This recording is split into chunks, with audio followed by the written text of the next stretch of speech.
రేపు బస్సు యాత్రను ప్రారంభిస్తున్న గౌరవ పార్లమెంట్ సభ్యులు మరియు శాసనసభ్యులు మరి ఎమ్మెల్సీలు మరి ఇతర నాయకులందరికీ నా తరపున ధన్యవాదాలు.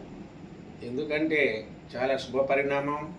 50 సంవత్సరాల రిజర్వేషన్ పూర్తి చేసుకున్న విషయంలో మన ఇందిరాగాంధీ గారు మనకి ఇచ్చిన రిజర్వేషన్ గురించి మరి కాంగ్రెస్ పార్టీ ప్రజలకు చేసిన అంటే గిరిజనుల కంటే లంబాడీస్కు ఎరుకల ఏనది చేసిన విషయాలు ఏమున్నాయో చెబుతూ మరియు గ్రామ తండాలో ఉన్న ప్రాబ్లమ్స్ ఏదైతే ఉన్నాయో తెలుసుకొని దాని యొక్క రిప్రజెంటేటివ్ విషయంలో వాళ్ళు స్వీకరించి వాళ్ళు ఎమ్మెల్యేస్ ఎంపీస్ ఎమ్మెల్సీలు కాబట్టి వాళ్ళు ఉన్నతాధికారులతోటి మాట్లాడి పరిష్కరించే అధికారం కూడా వారికి ఉన్నది.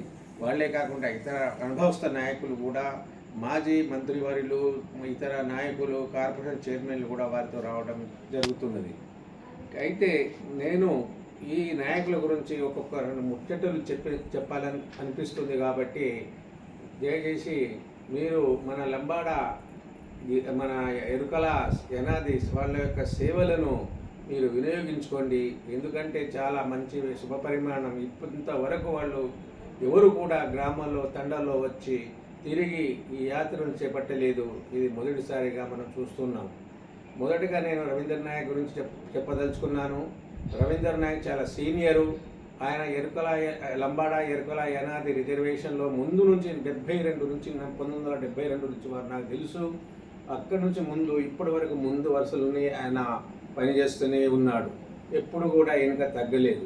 ఎందుకంటే 1972 నాకు గవర్నమెంట్ జూనియర్ కాలేజీలో పరిచయం అయిన కాడ నుంచి నేను ఆయన వెంటనే చూస్తూనే ఉన్నాను. ఆయన పనులు కానీ సందర్భాలు వచ్చినప్పుడు కలవడం కానీ. ఆయన గురించి నేను ఒక 2 మాటలు చెప్పి వేరే పెద్దల దగ్గరికి నేను వెళ్తాను.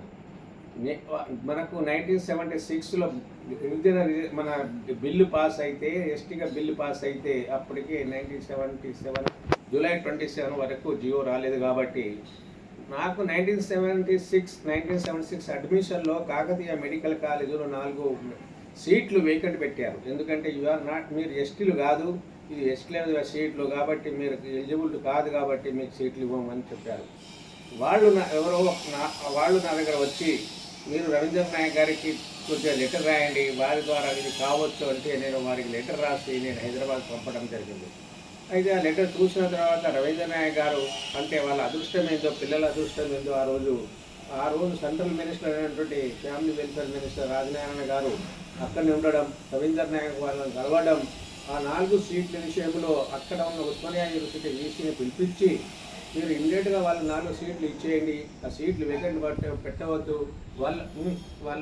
వాళ్ళ జీవో వస్తుంది అని చెప్పడం వల్ల నెక్స్ట్ తెల్లారే వాళ్ళకు మళ్ళీ మరుసటి రోజే వాళ్ళకు మన సీట్లు ఇవ్వడం జరిగింది.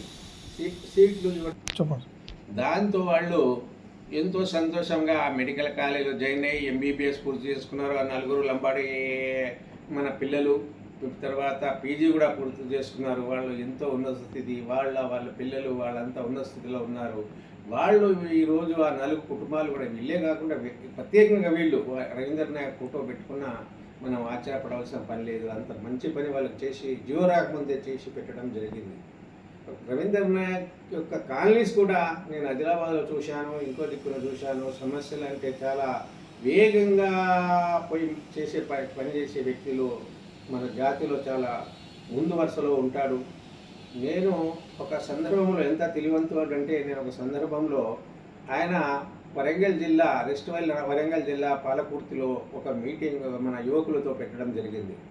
అప్పుడు మన మాజీ ఎమ్మెల్యే సుధాకర్ రావు ఆ ఏరియా మళ్ళీ ఇతరులు ఉండే ఆ మీటింగు నన్ను కూడా పిలవడం జరిగింది. నేను ఇక ఎంపీ గారు పిలిస్తే తప్పకుండా పోవాలి, ఎందుకంటే మీరు డిస్ట్రిక్ట్ యూత్ వెల్ఫేర్ ఆఫీసర్, మీరు తప్పకుండా రావాలంటే నేను కూడా వెళ్ళడం జరిగింది. మీటింగ్లో యువకులను ఉద్దేశించి మేము మాట్లాడాం. నాకు తెలిసిన ఏదైతే ఉన్నాయో 2-3 స్కీములు మాత్రమే చెప్పడం జరిగింది. మాడా కింద, ఐటీడీ కింద, యూత్ సెట్వార్ కింద ఇవన్నీ చెప్పడం జరిగింది. కానీ మన రవీంద్ర నాయక్ గారు 1 కాదు 2 కాదు 15 స్కీములు అవన్నీ ఇప్పుడు నా జ్ఞాపకం లేవు. అన్ని స్కీమ్ల గురించి వరుసగా చదువుతా అంటే నేను ఆశ్చర్యపోయాను. అన్నీ తెలుసు కాబట్టి ఇలాంటి వ్యక్తులు ఏదైతే మీకు చెప్తారో సెల్ఫ్ ఎంప్లాయ్మెంట్ కానీ, వేజ్ ఎంప్లాయ్మెంట్ కానీ, తరువాత ఇలాంటి అన్నిటినీ మీరు ఉపయోగించుకోవాల్సిన మహానుభావుల యొక్క అనుభవాలను ఉపయోగించుకోవాల్సిన అవసరం ఎంతైనా వారి యాత్రలో మీకు ఎంతైనా అవసరం ఉంది.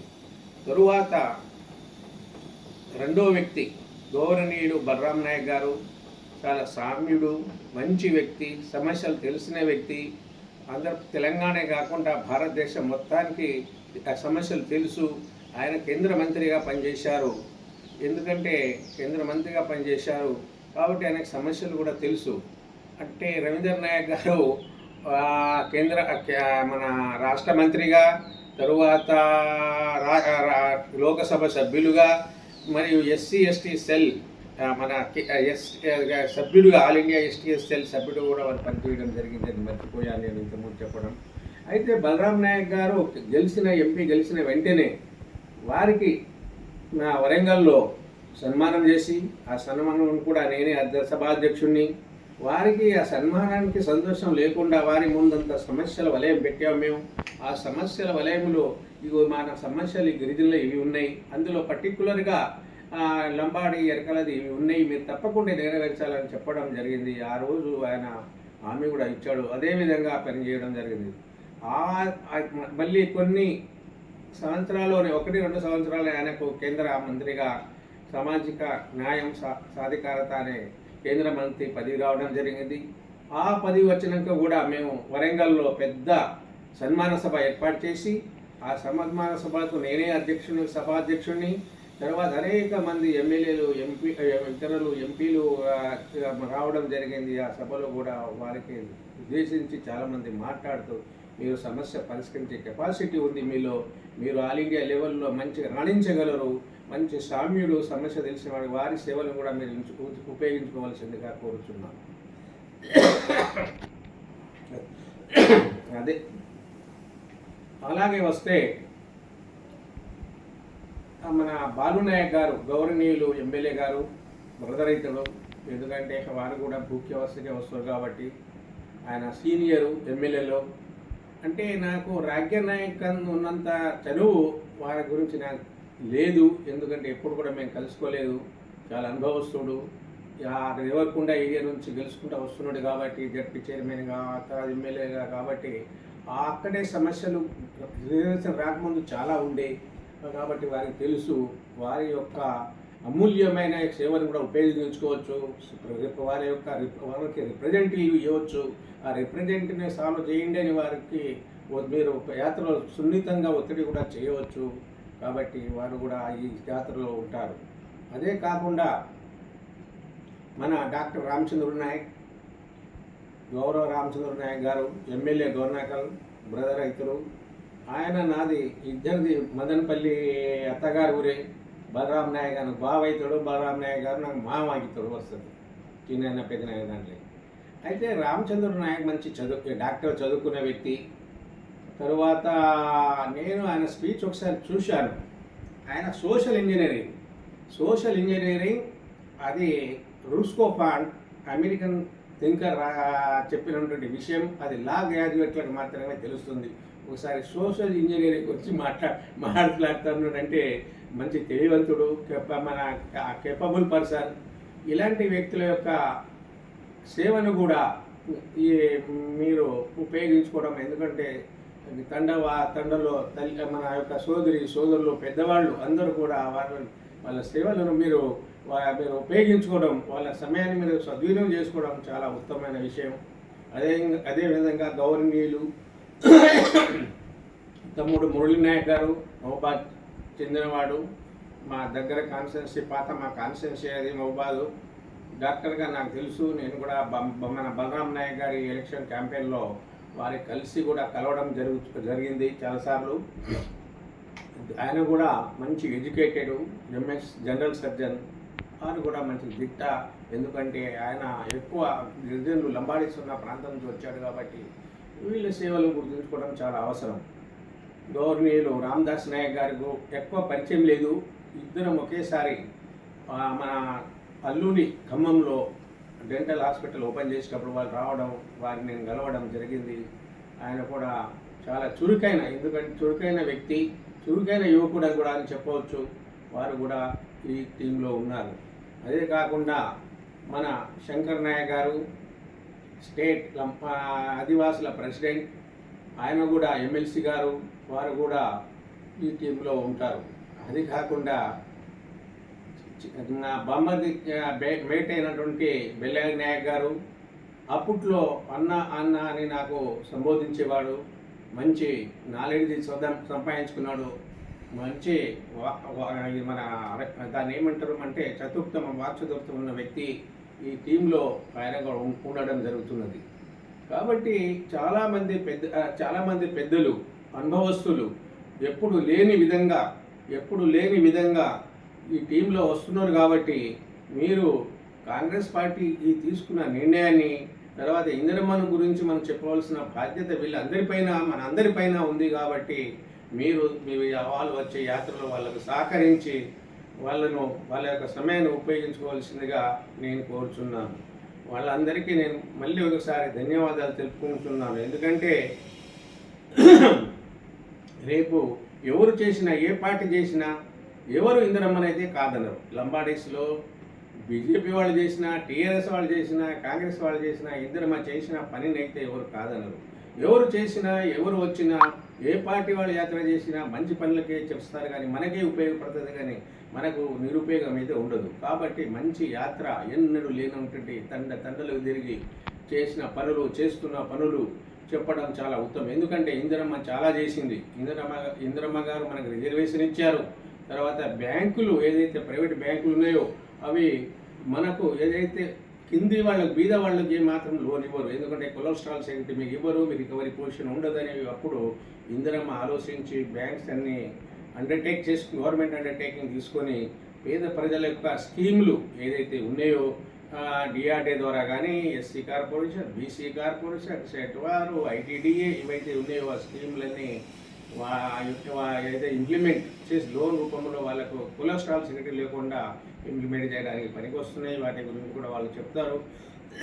అది కాకుండా 20 పాయింట్ ఎకనామిక్ ప్రోగ్రాంలో 20 పాయింట్స్ ఉన్నాయి. ఒక్కొక్క పాయింట్లో అంత బీద వాళ్ళ గురించి అందులో ఉన్నాయి.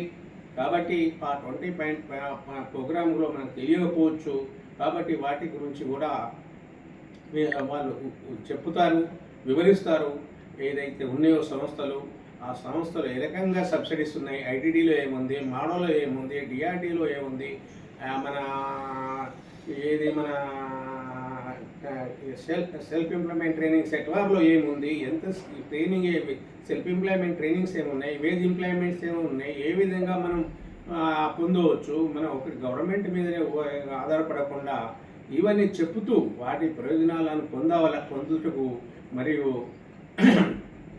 ఇతర ఏదైతే కాంగ్రెస్ గవర్నమెంట్ మనకు చేస్తున్న ఏదైతే మంచి పనులు, తర్వాత ఇందిరమ్మ మనకి రిజర్వేషన్ ఇచ్చి 50 సంవత్సరాల సందర్భంలో వారు వస్తున్నారు. కాబట్టి వాళ్ళని గౌరవించి వాళ్ళను యాత్ర కొనసాగించి స్వాగతించవలసిందిగా నేను కోరుచున్నాను. రాజకీయ నాయకుడిని కాదు, కానీ కాంగ్రెస్ పార్టీ కార్యకర్తను నేను 1972 నుంచి 78 వరకు నేను చాలా కాంగ్రెస్ పార్టీ కార్యకర్తను. మా మామగారు కూడా కాంగ్రెస్ పార్టీలో ఉండే దాసునాయక్ గారు. తర్వాత 1970 బాబునాయక్ ఎలక్షన్లో అప్పుడు టికెట్ కూడా ఆఫర్ వచ్చింది. నా మామతోటి నేను వెళ్ళాను. అప్పుడు మా మామకు టికెట్ ఇచ్చారు, కానీ అక్కడ అండర్ ఏజ్ ఉండడం వల్ల అది దక్కలేదు. అప్పుడు మేము బాబునాయక్ గారికి ఇచ్చి వారి పక్షాన బాగా కృషి చేశాం, కానీ కొద్ది ముత్తడితో ఆయన ఓడిపోవడం జరిగింది. తర్వాత నేను ఉద్యోగానికి వెళ్ళిపోవడం.